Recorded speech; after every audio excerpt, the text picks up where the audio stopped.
Hi friends, welcome to from classes channel.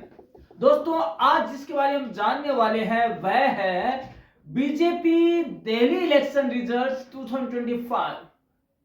दोस्तों, दिल्ली में 2/3 बहुमत के बाद बीजेपी के सामने चुनौतियों की है भरमार। तो दोस्तों, आज हम जानेंगे फ्रॉम क्लासेस चैनल के इस वीडियो में कि दिल्ली में वो कौन सी समस्याएं आने वाली है, वो चुनौतियां आने वाली है जो कि लाइन लगाकर खड़ी है बीजेपी के सामने।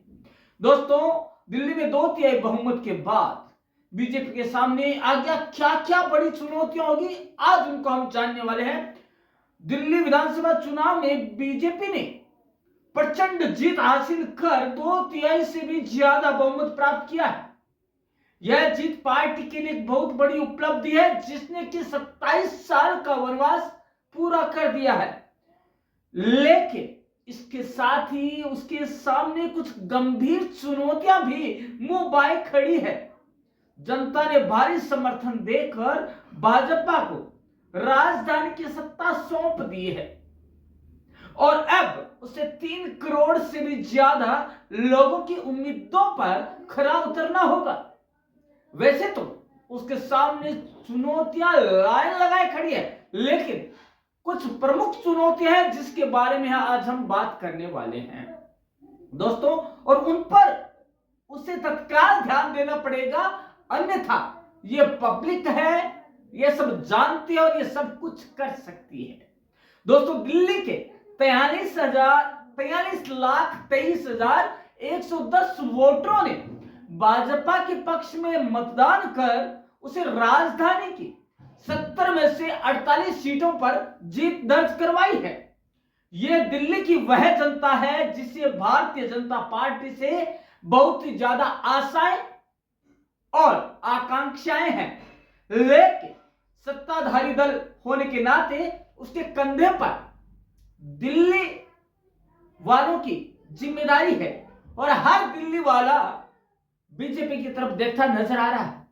दोस्तों, और सबकी भलाई के लिए काम करने का संदेश खुद प्रधानमंत्री मोदी जी की ओर से दिल्ली की जनता को मिल चुका है। बीजेपी में नए मुख्यमंत्री के लिए चेहरे की तलाश भी शुरू हो गई है। इस चुनौती से निपटने के बाद पार्टी के लिए चुनावी इरादों को पूरा करना और दावों को सच कर दिखाना बड़ी चुनौती बन सकता है। दोस्तों, आम आदमी पार्टी या विपक्ष में है और उसकी निगाहें अपनी चिर प्रतिद्वंदी टीम पार्टी दल बीजेपी पर ही होगी। बीजेपी पिछली सरकार की योजनाओं में क्या बदलाव करती है और अपनी कौन सी योजनाएं लाती है, इस पर भी सबकी निगाहें टिकी हुई है। ऐसे में दोस्तों, आइए जान लेते हैं, कोशिश करते हैं कि वे कौन सी मुख्य चुनौती है जो कि बीजेपी सरकार के सामने आने वाली है। दोस्तों, कहते हैं ना कि 13 तरकारी 32 भोजन है, लेकिन उसमें एक ऐसा कांटा है जो बिना निकाले नहीं खा सकते, और वही हाल दिल्ली की गद्दी का है। सत्ता तो हाथ में आ गई, सारे सुख आ जाएंगे, लेकिन समस्याओं का जो कांटा है उसे निकाले बिना न तो वो खुशी हजम होगी, न उगलते बनेगी, न निगलते बनेगी। तो दोस्तों, एक नजर डालना जरूरी है दिल्ली की नई सरकार के सामने उठ खड़े हुए चुनौतियों के पहाड़ पर। दोस्तों, पहला तो है दिल्ली सरकार की आमदनी कम है और खर्चा ज्यादा है। दिल्ली का इस वित्तीय वर्ष का बजट 76,000 करोड़ रुपए है और इसमें सबसे ज्यादा खर्च शिक्षा पर 16,396 करोड़ रुपए निर्धारित है। वहीं आवास और शहरी विकास 9,800 करोड़ रुपए, स्वास्थ्य सेवा पर 8,685 करोड़ रुपए और परिवहन पर 7,470 करोड़ रुपए निर्धारित है।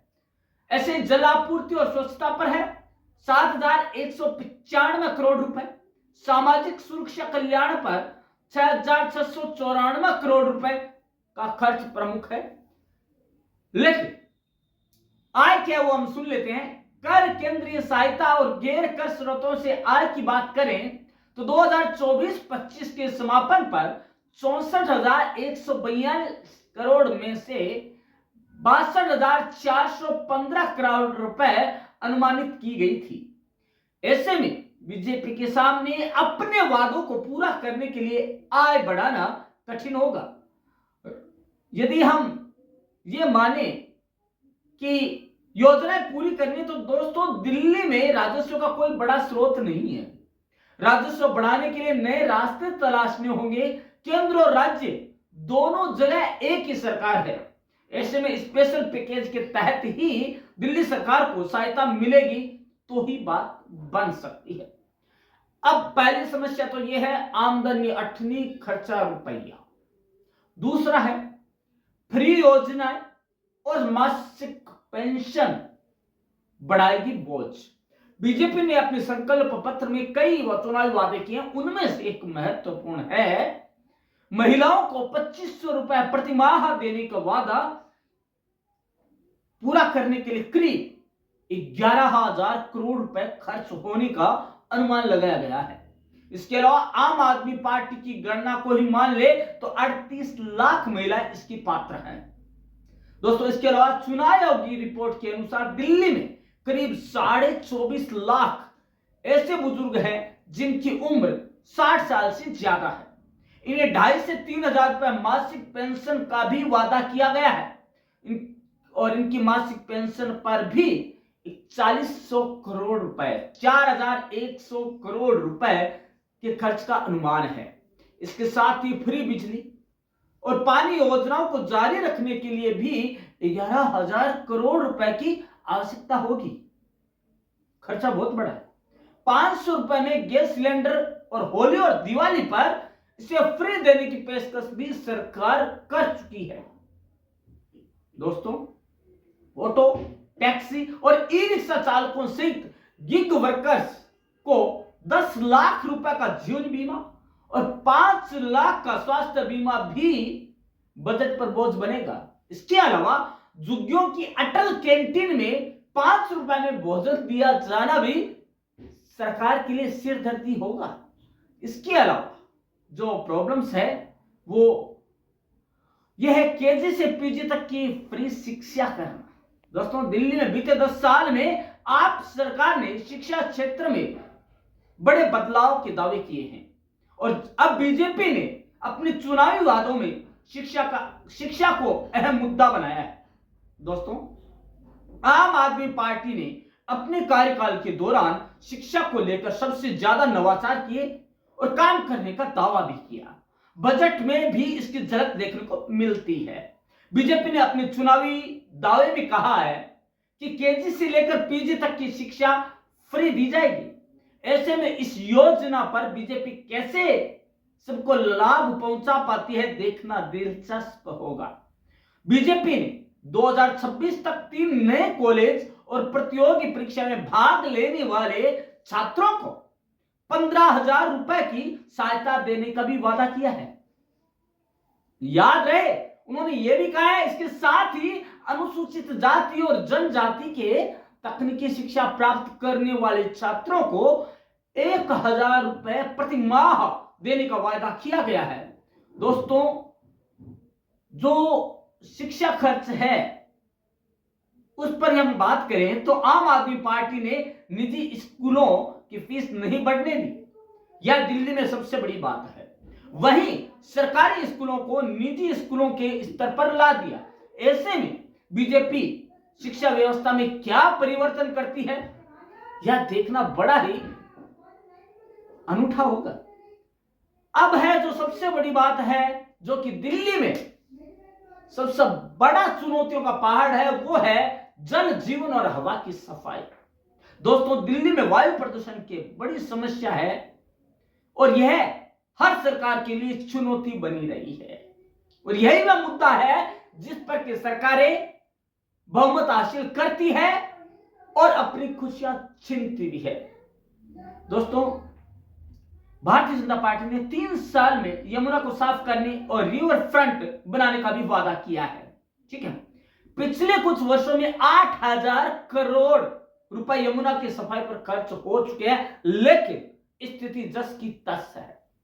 इसके अलावा 3 साल में लैंडफिल को साफ करने का भी वादा किया गया है। इसके अलावा दिल्ली की हवा को साफ करने के लिए भी कदम उठाए जाएंगे, यह भी कहा गया है।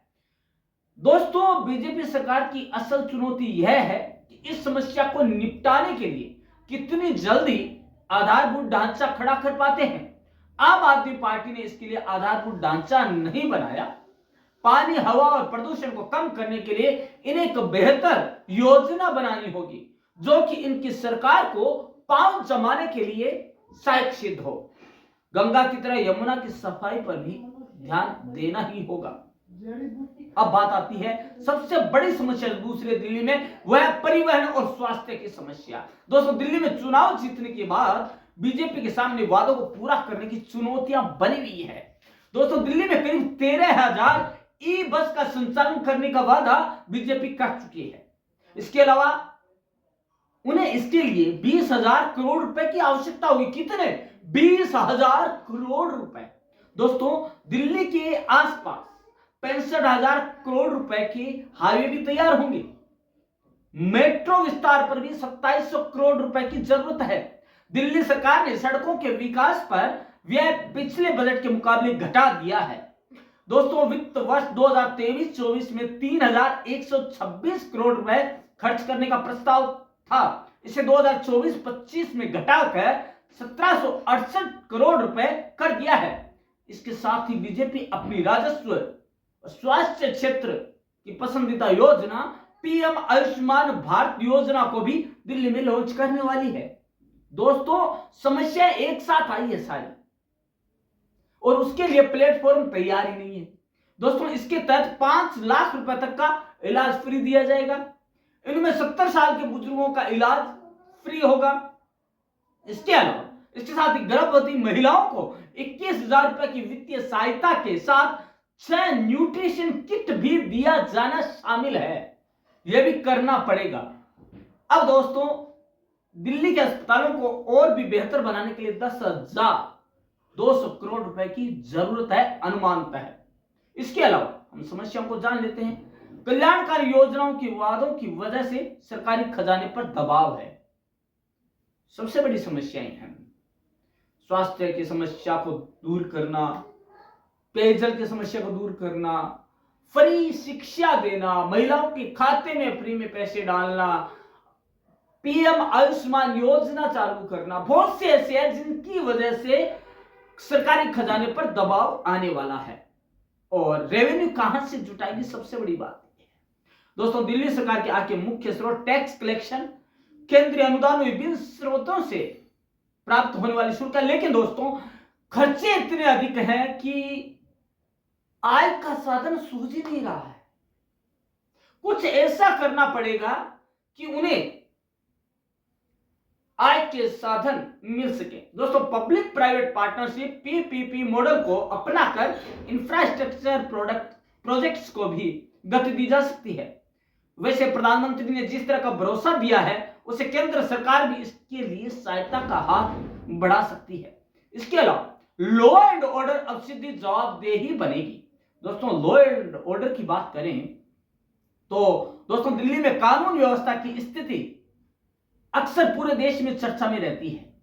महिलाओं की सुरक्षा, सड़कों पर होने वाले अपराध, झपट्टा मारी, ड्रग्स माफिया और साइबर क्राइम जैसी समस्याओं पर नई सरकार को केंद्र सरकार के साथ मिलकर तालमेल बिठाकर तुरंत पहल करनी ही होगी। दोस्तों, जब भाजपा के पास स्पष्ट बहुमत है और केंद्र में भी इसी की सरकार है, तो जनता की उम्मीदें और अधिक बढ़ जाती है। केंद्र शासित प्रदेश होने के नाते यहां की कानून व्यवस्था केंद्रीय गृह मंत्रालय के जिम्मे है। इस वजह से नई सरकार को दिल्ली पुलिस और प्रशासन के साथ मिलकर क्राइम कंट्रोल के लिए नई योजनाएं और सख्त कदम उठाने होंगे।